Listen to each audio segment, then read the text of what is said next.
What up, y'all? Appreciate you showing up, hanging out, listening to my demands. Like and subscribe.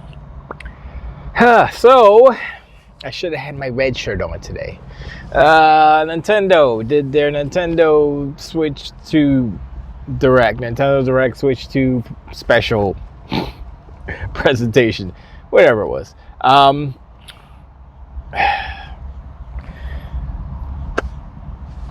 I'm not speechless, but there are so many different. Okay, let's preface this. Let's set this scene real quick. I was watching a video of Jeff Grubb. I think I mentioned this in the other video, where he was talking about capitalism and blah blah blah. It's really bad and this and that and the third. And he was talking about mainly politics, but he went to the housing market and all these things and just like basic kind of human stuff, right? Everyday, day to day cost of living, all that stuff, right? He went into that, right? And he wanted to couch it in terms that we video game heads can understand. So he equated it to, I think he equated it to the crash of '83 or so. I can't remember what he equated. But anyway, he did it. It was good. It was cool. It was a cool little video. It was different from just video games, but it was good. Now I understand why he did it. Because he probably saw this. And he knew the pricing of what Nintendo was trying to pull. And he is a Nintendo fan. He's die Nintendo, or first and foremost, Nintendo. That's Jeff Grubb and Mike Minotti. They're both Nintendo heads, right? And you see the Direct. I watched it. I was like, that's cool. It was full of games. I saw the Nintendo games. I was like, yep, those are Nintendo games. Then I saw third-party games. Like, yep, those are third-party games. A couple of, what was it, Dust Blood or something. That was the Souls-like joint, but it's not really Souls-like because it's PvPvE. Of course, they said that after the fact. They didn't let y'all know when you were in the presentation. There's a lot of things they left out. A lot of fine details that are very important that they left out of that Direct, which would directly affect your opinion and buying decision. Like one, Dusk Blood, right? If it was a Soulsborne game, you'd be like, yeah, I'm gonna buy it because it's like Dark Souls, Demon Soul. It's like Bloodborne. It's like Bloodborne, but it's Nintendo. It's on a Nintendo thing. Yay, I'm gonna buy it. That's not even what the game is. They're probably like, yeah, it's from the director of Elden Ring and everything. It's like, oh yeah, cool.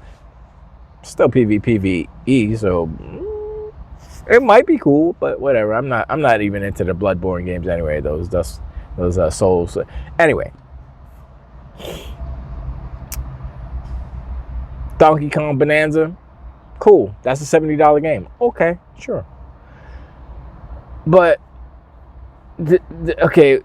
With the $80 to $90 pricing, okay, if y'all don't know, $80 for the digital, $90 for the physical in some regions, not in the Americas. We're special, I guess. I don't know.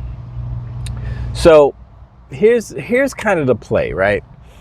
And this is all contingent on how many Mario Kart World console bundles are available. If there are not a lot of those available, then Nintendo's evil. I remember a couple of videos I said Nintendo is devious, for real. They evil. They ain't all nice, and they're not.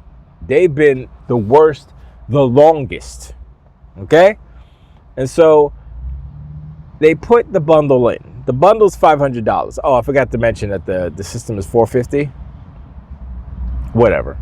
I would say if the system was $450 and the games were what they are now, it'd be fine. But they pumped up. They all the prices went up. Price of the system's a little higher, but all the games went up. And I'm like, okay, as nice, if you want to say, as Mario Kart World looks, it's like an open world Mario Kart. So I'm like, all right, that's cool. It's kind of like Forza Horizon, but with kitty graphics. And sure, you get 120 hertz, up to 120 hertz, up to, they say 4K, but honestly, it's going to be DLSS, whatever number.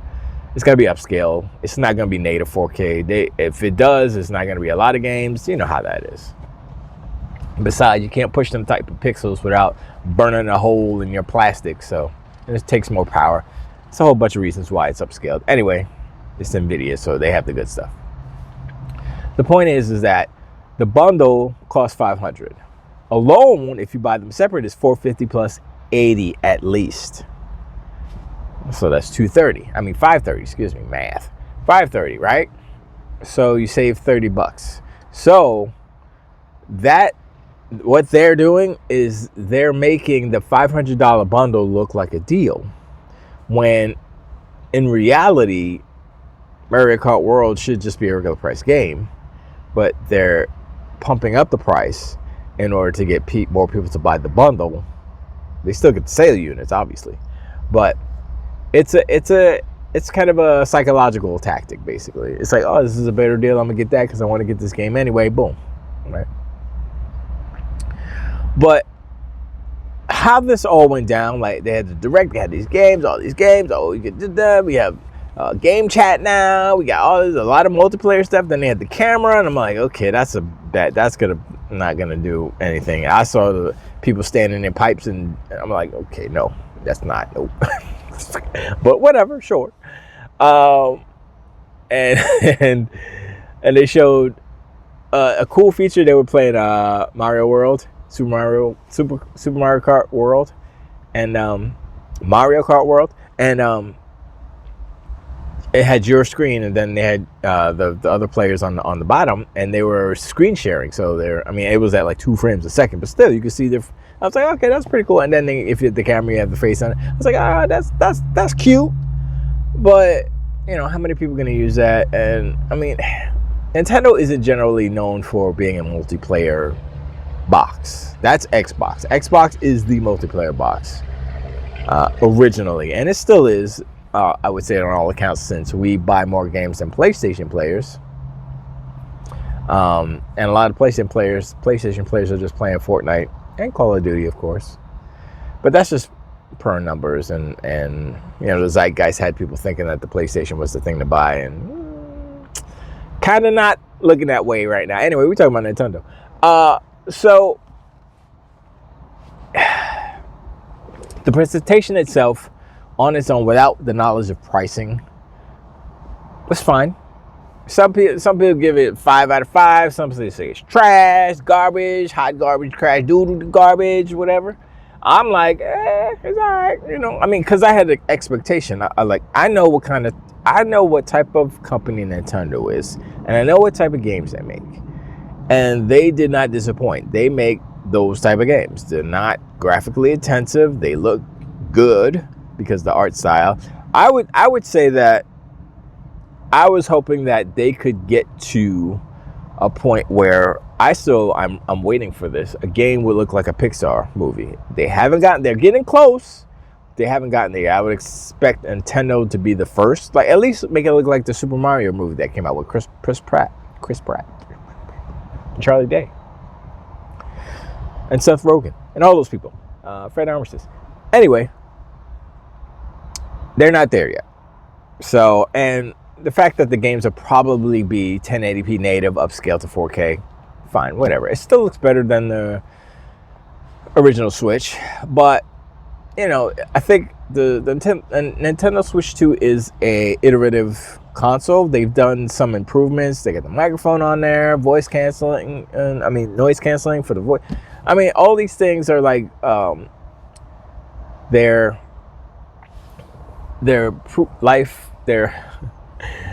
improvements to the quality of life, let's just say, on the system. How fast is it, UI and all that stuff, we'll see. They say that the I/O is faster. Wow, Nintendo's so boring.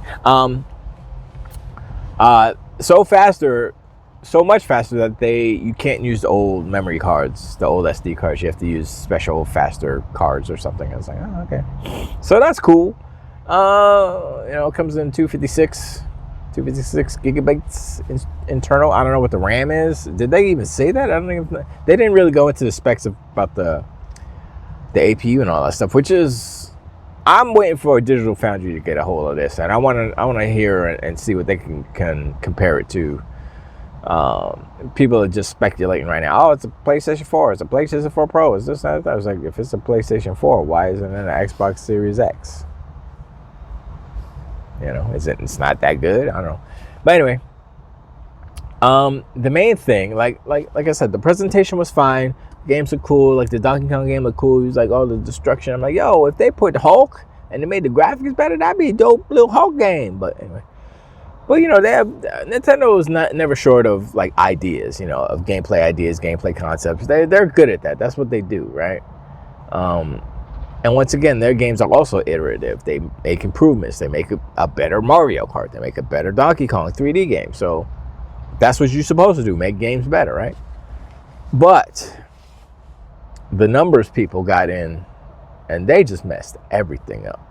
Because I was watching, like, as not a super duper Nintendo fan, I'm impartial. I'm sitting back and I'm like, all right, that's cool. I didn't even know the price of the system. I was like, if I would buy one, I would play those games because they look kind of cool, but I'm not that heavy on Nintendo games, so I'm good. I don't need to play them. And then the price came out, $450. I was like, yeah, $399 would have been the perfect price. It would have been like, boom, everybody's gonna buy it. Period, no question. Like $399 is a bargain. Let's go. $450, even though it's only $50 more, it's still psychology. It's a psychological thing, right? So it's like, whatever. $50, I'm fine. I'll get it. If the games, they're not, it's super expensive, I get it. Then they do the unthinkable. It's almost like Nintendo and Sony are competing now, if you want to be real. Like before, Sony's like, Nintendo they're not a competition because they're on their own, they're doing their own thing. Not anymore. They're pushing up the prices, and they're making multiplayer games, and their system is powerful enough to play Call of Duty, which is that's something you guys like to play, right? So imagine this, a world where all these kids and all these people buy a Nintendo Switch 2, and they have the old PlayStation, right? But they're like, oh, the new Call of Duty's coming out on the Switch 2. And Junior and Sally and all these other little kids, they want to play it too. And maybe it's one of those games where you buy one game and you can game share with like, what, 3 other people or something like that? I mean, they had a lot of kind of things going on in that presentation, but now Nintendo is more competition to PlayStation now. PlayStation is like, it's almost like PlayStation isn't ready. It's like what Nintendo put out today was way better than anything that Sony has displayed or put out or put out on the table in years. And I'm like, and I'm not even a Nintendo fan like that. And I'm like, I can see it. But they messed up on the prices. Look, they already went through this before with 3DS. 3DS came out. It was way mad expensive. And people were like, yeah, nah. Sorry. Nope. And I'm already hearing, Mike Ybarra, he's a dodo head, but he's like, yeah, Nintendo Switch 2 ain't for me. Nope. That's like, and if he has that sentiment, other people do. And I do too, because I'm going to buy the Xbox, right? I'm going to buy the portable Xbox. It's probably going to be more than $450 now because Nintendo set a precedent as far as low pricing. I'll assume that it's going to be more powerful than a Nintendo Switch 2. Hopefully it is. But Nintendo is pricing themselves not out of competition, but remember with the 3DS, they priced it, nobody bought it. They were like, nope, I don't want it. No, I don't know. Right? Nope. I'm not. And then they were like, uh-oh, they panicked and they changed the price. They lowered the price and they did some stuff and they said, blah, blah, blah, right? And so that kind of fixed it. And the 3DS is really cool. I got the 3DS XL, so I have the best 3DS. But anyway, it's like, yeah, that's cool. So I think what they're going to do this generation with the Nintendo Switch 2, NS2, is that they have this high price and the games are high and all that stuff, right? And this is for the early adopters, right? So the early adopters, they're trying to stave off the scalpers, but some scalpers are going to get them. So this is for the scalpers, this is for the early adopters, right? So they all buy it, $500 at whatever, $450, blah, blah, blah, buy the expensive games, all that stuff, right? And then maybe a year later, whatever, they'll have Switch to NS2L, the Switch 2 Lite for $299. Something like that, I don't know. And that one's going to be the one that's going to sell a lot, where all the little kids are going to get it and stuff. And the casuals, if you will scoop those up more. So it maintains momentum for sales. Given that the initial sales of this initial console and price of games is good. If it's not good, if it's lower than what they expect, then they might have to do some discounts or some special deals and blah, blah, blah. So we'll see. They messed up. They had it in the bag. And, like I said, I've always known Nintendo to be greedy, to be evil. But everybody else doesn't realize, or everybody else got amnesia, or everybody else don't want to admit it. But I know. And who said it too? It was Luke Stevens. He said the same thing I said, the same sentiment about Nintendo. They've been this way forever. Ever since the NES, they have been this way. They've been devious. They are bad guys, but they make good kids games. So there you go. That's. I mean, I'm not buying this. I wasn't planning. I might buy a Switch Lite or something when they're like $50. When they're $99, I buy one of those just to have it and buy some old Sega games on it. That's why I buy Nintendo systems, so I can play Sega games. But not really. I don't like the Genesis collections because I like the arcades. Anyway. But yeah, man, them prices are ridiculous. $80 really for Nintendo? I don't know. No, they're out their mind. They're out their damn minds. And the people in Europe are really getting the shaft because they are paying $90 comparable. We in America are just paying the $80, but it's like, come on, man. And they say, oh, it's a case-by-case basis. Oh, that sounds familiar. Who said that first? Oh, Phil Spencer. How is the whole industry copying Microsoft and Phil Spencer? How is this possible? And they're in third place, right? Last thing. What I see happening, right? Nintendo is doing Nintendo. PlayStation is doing PlayStation, right? But they're still in the same kind of console first ecosystem, right? And so you sell consoles to sell games. That's your business. They're here. Microsoft just they invented a new spot. And it is a different business model from Nintendo and PlayStation. And I think it was Luke Stevens. I forgot who was talking about it, but it has multiple points of success and failures. It's had multiple points of just interaction with consumers. And so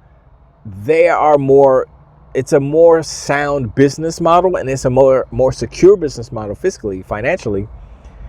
And they stand to make more money because they have all these tendrils out, getting money from PC, cloud gaming, the box itself, handheld, PlayStation, who else is it? I mean, Nintendo, let's be real, they're going to put some Nintendo games. And also, I forgot to mention, Xbox did have a game on there, but people are just dumb. They didn't realize it. Tony Hawk's, I guess it's Pro Skater 3 and 4, or 1, I don't know what it was. But it was one of the Tony Hawk game. So it's like, oh, that's the Microsoft game right there. It's an Activision game, but yeah.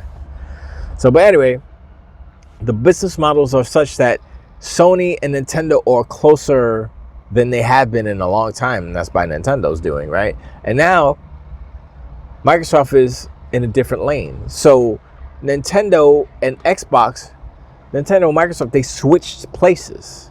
And so now Microsoft is doing their own thing over here, and Nintendo and Sony are doing the same thing over here, the old school way. Console first, then you sell the games. Plus, the games and service stuff, and plus the subscription service stuff. But that's how it's been for a while. So that's nothing new. But now I see it. Like, I step back and I say, oh, Microsoft is over here. They're in their own lane. What Nintendo was doing for years. But now Nintendo's closer to what PlayStation and Xbox were doing. Well, PlayStation's still doing. Xbox was doing. And so I'm like, it's interesting and it's good, because the big three aren't stuck in the same type of business model, and if that business model fails, they all are suffering. They all suffer greatly. This way, Microsoft is pretty much safe. Like, they have their business model. Like, if they sell, let's say, worst case scenario, the next Xbox comes out, they sell 40 million units, 50 million units they sell, like on the low end. Let's say they sell Xbox One numbers, which is, I think it was 60, close to 60 million or something like that. Let's just call it 60. That's still a success, because they have PC, they have ROG Ally, and all these other partners that are doing the same thing. And so their expected number of sales for console units by themselves, their internal manufacturing, or their own OEM, has been lowered because of the fact that there are many other places for the games to exist and live and be sold. And so internally they can say, okay, we don't expect to sell 80 million. We're gonna 50. 50 is good. 50 is good. If we sell 50, we're good. Anything above that, it's good. It's cool, whatever. Hopefully, once again, if they sell more, then it's cool, and people, whatever, they're still in the ecosystem. But once again, they're still in the ecosystem on those other things, whether it's handheld, So I'm like, it's weird and it's different from the traditional console model. But the more you think about it, the more it makes sense, and it's just a healthier approach, because the studio is making one game for PC, and it works on Xbox, and it works on the handheld. They only have to make one game. So, one, production cost is lower for all the studios. Production cost is lower. Two, they have the possibility to sell more units because it's in more places. It's like a win-win. It's like they're solving multiple problems at the same time, and the only problem that is had, or that is perceived, is from fanboys who are crying because they want everything to be like the way that PlayStation does stuff. No, thank you. Concord says hello. Worst game ever. You thought I forgot. Never forget. Concord. Worst game ever created. Worst failure. Let's just say that's not the worst game. It's the worst failure ever created in the history of video games. Thank you, PlayStation, for giving us that gem, that point of interest. So when somebody makes the history of video games, Concord will be there as the worst failure in the history. Oh my God, that's bad. That's like, talk about infamous. I mean, you're like, oh, Sony's so good. They're so good. They made the worst game ever. Okay, I'm sorry. But yeah, a Nintendo Direct.